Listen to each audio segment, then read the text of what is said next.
Okay, we've been sent a case. It's actually a very good case. So, well, they're all good cases. But here it looks like, based on the information that's provided, we're going to lose number 12 for whatever reason. And then we're going to replace 13 through um, 15 with an implant supported bridge. Looks like there's a retained wisdom tooth there. So I don't know if that's coming out or not, but it's part of the plan. So unfortunately, there is no CEREC data here. So I don't have the ability to really fine tune the plan and make sure that everything is exactly correct, but we'll do the best we can and we'll call this preliminary planning without the benefit of having the CEREC data or a virtual wax up or a barium sulfate teeth in there. So let's go with it. So let's go ahead and start with tooth number 12. So this is immediate placement. So number one, with immediate placements, the big question is stability and buckle bone. And those are the big two key factors there. So one thing I'm going to go ahead and point out here that I already see that I'm concerned with is one of the things that we always talk about in our training classes is the use of this 360 tool or the slider right here at the bottom. So what I know is that when we see something this thin, I always get very concerned about being that close to the buccal plate. But in this particular case, if we use this slider and move around, we can see that we're even closer right here. We're actually engaging into the cortical plate. Now, many times that's okay and that's not an issue. But remember, we have to remember that our drills are going to be longer than the implant. And then oftentimes most of us are going to be working blind without the benefit of a flap. So we have to be certain that that doesn't create a perforation, which will allow epithelial tissue to come in there. So my preference is not to be this close to the buccal plate, especially in the anteriors.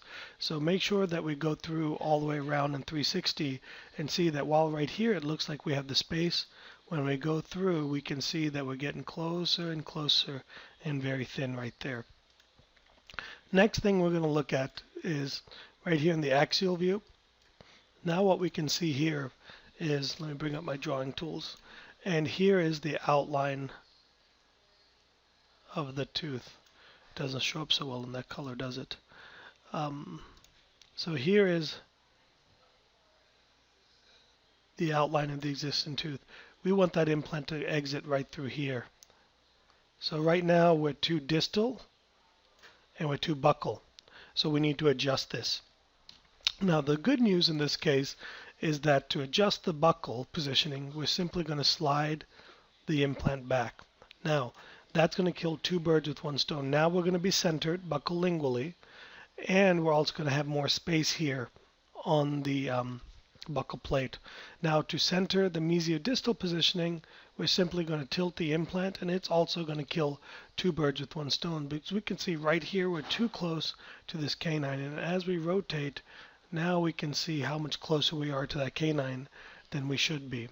So what I'm going to do is I'm going to rotate this implant, tilt it to the distal, the apex to the distal, watching over here in the axial, and as I do that, we'll see that we're going to also move away from the canine, and we're also going to be better centered with our final implant placement, and then we'll tilt it over. So this is probably more ideal placement for this implant.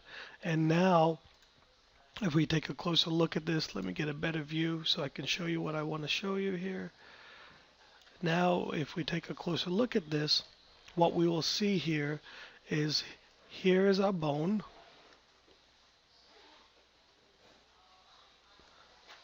Just like so. Here is our tooth.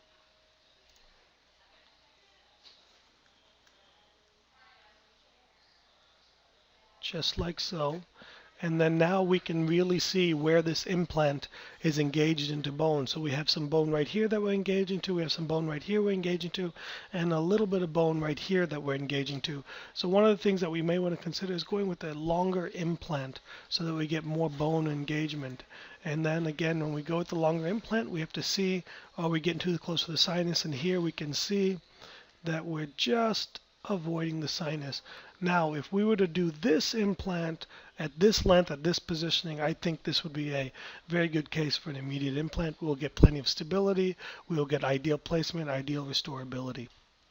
So hopefully this makes sense. In part 2, we'll take a look at the implant bridge.